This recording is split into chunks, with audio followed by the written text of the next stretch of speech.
Presidente, eu queria primeiro só recuperar algumas questões que nos ajudam a contextualizar essa nossa audiência, né? Algumas coisas precisam ser restabelecidas para que quem está nos acompanhando entenda por que nós estamos aqui nessa condição no dia de hoje. É verdade que a luta pelo pagamento das férias-prêmios, ela não é uma luta nova, né? Uma luta que o sindicato tem encampado, a companheira Beatriz tem feito aqui esse debate, nós como parlamentares, né? Em maio desse ano eu já havia apresentado um requerimento nessa comissão, aqui na Comissão de Administração, onde a gente já solicitava informações sobre o atraso e também se alguém estava recebendo, sobre qual critério, qual que era o cronograma. Então, a gente já vem aqui também fazendo essa discussão há algum tempo. Mas, olha, a primeira coisa que a gente precisa conversar aqui é sobre a condição do Estado. Por que esse debate ele tem ganhado força nesse momento? Porque nós sabemos que a condição financeira do Estado de Minas Gerais, ela melhorou e melhorou muito. Ela melhorou de sobremaneira.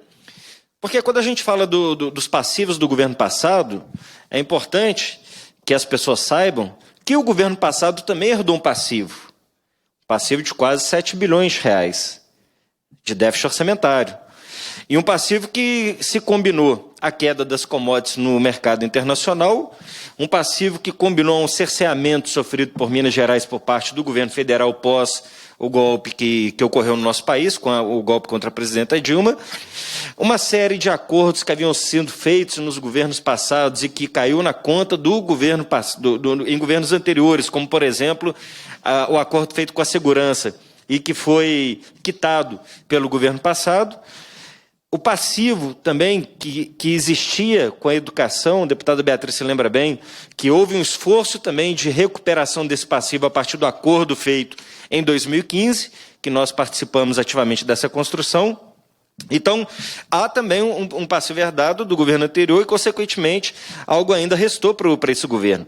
A diferença entre ambos é que um foi num cenário de queda de arrecadação, um cenário complexo do ponto de vista econômico do país, consequentemente de Minas Gerais, e comparado com o cenário atual, diferente. Um cenário que o Estado tem melhorado e muito a arrecadação. Melhorado a arrecadação a partir de precatório recebido da negociação do antigo Benji, de um acordo anterior com a Vale do Rio Doce, se não me engano, de 5 bilhões, uma melhora a partir da arrecadação do ICMS com o aumento dos combustíveis do gás de cozinha, uma melhora também, muito bem lembrado aqui, pelo Hugo René, do Sinfasfisco, que eu quero fazer uma referência ao trabalho que o Sinfasfisco tem feito em nos subsidiar de informações, né, sobre a condição fiscal do Estado. E isso tudo, né, o Hugo acaba de nos contar aqui, que é a arrecadação de mais de 2 bi pela venda da folha de pagamento que pertence aos servidores. Então, enfim, eu poderia ficar citando aqui uma série de situações que tem, até mesmo o deputado João, a tonelada de minério de ferro bateu recorde no mercado internacional, até isso impacta positivamente as contas do Estado de Minas Gerais. Há uma diferença de quando você diz que você não consegue pagar o servidor em dia e, portanto, precisa fazer o parcelamento do salário. Há uma diferença quando você diz que você não conseguiu pagar o 13º em dia, porque as suas contas estão negativas, porque você não tem o dinheiro disponível em caixa. É diferente quando você tem o recurso disponível, tem o dinheiro em caixa e não faz por opção. Pelas informações que a gente já vinha recebendo dos auditores, dos sindicatos que representam os auditores fiscais, os trabalhadores da Fazenda, e já há um bom tempo o Estado tinha condição financeira de já ter colocado o salário em dia. Uma coisa, e é importante que fique claro, é a chamada contingência. Eu não consigo pagar em dia, então por isso eu parcelo, eu não consigo quitar as férias-prêmios porque eu não tenho dinheiro em caixa. Isso se chama contingência. Quando eu tenho o dinheiro disponível e não faço, isso se chama opção. Então, notadamente, o governo fez uma opção já há algum tempo, na medida do restabelecimento da sua condição financeira, de não acertar a vida com os servidores. Então, eu estou aqui fazendo esse resgate para as pessoas entenderem que Minas Gerais não foi inaugurado em 2015 e que os problemas decorrentes do Estado não se iniciam em 2015. Em 2015, inicia-se um governo que já recebe um Estado com uma série de problemas, inclusive problemas da ordem fiscal, que recebe uma série de problemas, inclusive a falta da publicação das aposentadorias que culminam com o direito do recebimento das férias-prêmios. A deputada Beatriz lembrou muito bem. Quando você olha o gráfico das publicações nos governos anteriores, o governo está usando vários governos anteriores como referência para dizer sobre isso, você vê ali a curva pequenininha. No governo passado, a partir de 2015, a partir de um entendimento também com os representantes dos trabalhadores, essas publicações começam a acontecer, consequentemente com as publicações, que é direito do servidor, o governo não deveria nem cogitar em não fazê-la, deveria fazê-la, consequentemente, decorre aí o direito ao recebimento da férias-prêmio em espécie e, consequentemente, esses valores que hoje nós temos a pagar para o conjunto de servidores públicos do Estado de Minas Gerais. E qual que é o problema? O governo, para não ter que lidar com o pagamento dos direitos futuros, tem congelado a publicação das aposentadorias dos trabalhadores, especialmente aqui com o maior contingente de pessoas da educação. Então é isso que nós estamos fazendo essa discussão aqui, fazendo esse debate das diferenças de momento, do qual essa nossa discussão ela precisa ganhar veemência, ela precisa ganhar. Por quê? Porque é cumprimento de lei. O pagamento das férias-prêmio, e nesse sentido eu quero fazer aqui uma referência positiva. O pessoal fala que a gente é oposição, às vezes é muito chato, mas positiva na fala do secretário adjunto Luiz Cláudio. Olha, nós não estamos negando reconhecer o direito, isso é importante. E nós queremos, né, fazer todo o esforço para o pagamento das chamadas férias-prêmios. Isso para nós é muito importante. Assim como foi importante na questão da nossa luta em defesa do pagamento em dia do salário de servidores. Portanto, a partir da informação de que o Estado passa a ter uma melhor condição financeira, uma melhor condição fiscal, a partir desses excedentes de arrecadação e melhora de arrecadação, nós entendíamos que era importante o Tribunal de Contas também se pronunciar sobre o assunto. E foi a partir dessa motivação que nós fomos ao Tribunal de Contas e ao Ministério Público de Contas.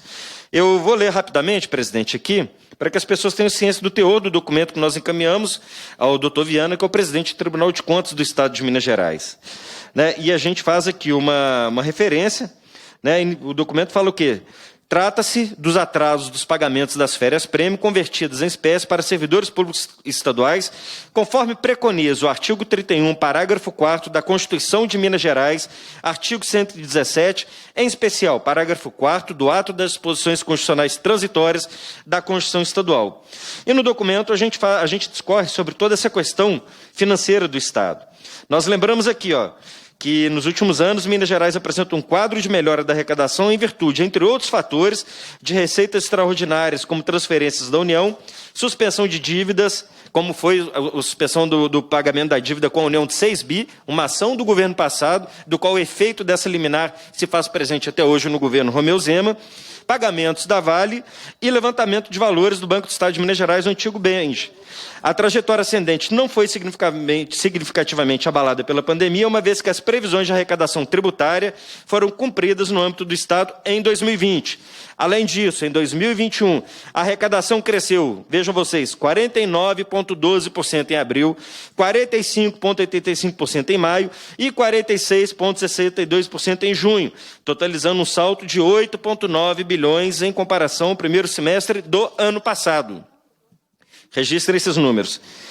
Esses dados, então, demonstram que a situação fiscal é diferente do que era quando o atraso das férias-prêmios começaram. É aquilo que eu chamo de opção e chamo de contingência. Segundo dados apresentados pelo secretário de Estado de Fazenda, o secretário Gustavo Barbosa, em audiência pública na Assembleia, no dia 17 de maio, o Estado deve cerca de 582,7 milhões de férias-prêmio para mais de 22 mil servidores. as categorias mais atingidas, educação e polícia civil. Apenas como resultado da reforma da Previdência aprovada em Minas Gerais no ano de 2020, o Estado irá arrecadar 1 bilhão a mais, em mais uma demonstração da mudança significativa das condições do orçamento público. Além disso, para efeito comparativo, o Estado de Minas Gerais deixou de arrecadar 6,2 bilhões em 2019, apenas em desonerações fiscais, quando uma pequena fração desse valor seria suficiente também para acertar a vida com os trabalhadores. Falando aqui da reforma da Previdência, e com o nosso posicionamento contrário, porque nós tínhamos e temos algumas críticas à perda de direitos relevantes que ali aconteceu, mas desde o início do mandato do governo, o governador falava o seguinte para a Assembleia: olha, eu estou mandando a reforma administrativa, que aprovando a reforma administrativa eu consigo pagar o servidor em dia. E nós aprovamos. Olha, agora, aprovando o projeto da Codemig, antecipação do recebível do Nióbio, a gente vai fazer uma operação no mercado financeiro e nós vamos conseguir pagar o servidor em dia. E nós votamos. Olha, se votar a reforma da Previdência, nós vamos colocar o salário do servidor em dia. E a Assembleia votou isso tudo. E foi votando, na esperança que o governo cumprisse, em cada uma dessas votações, colocar o salário em dia. Somente recentemente, depois que teve aquela reunião da Assembleia Fiscaliza, nós vimos o governo, então, se posicionar e se movimentar para acertar a vida com o servidor. Então, eu estou lembrando aqui algumas votações importantes que o governo fazia no esforço de receitas. Bem, eu não preciso ler aqui o documento todo, mas eu só quero relembrar o seguinte, que no final do documento, o que a gente aponta para o Tribunal de Contas?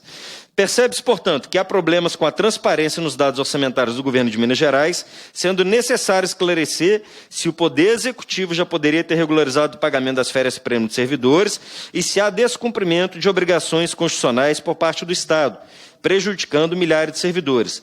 A Constituição prevê, no artigo 31, parágrafo 4º, o direito dos servidores às férias-prêmio. Além disso, também dispõe no artigo 117 das disposições transitórias sobre sua conversão em espécie.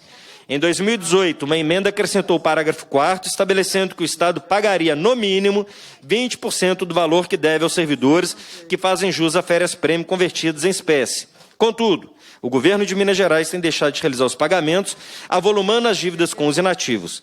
A questão que precisa ser respondida é se o governo priorizou outros pagamentos que não seriam tão urgentes ou constitucionalmente vinculados e deixou de cumprir o disposto pela Constituição Mineira, que ordena expressamente o pagamento dos valores.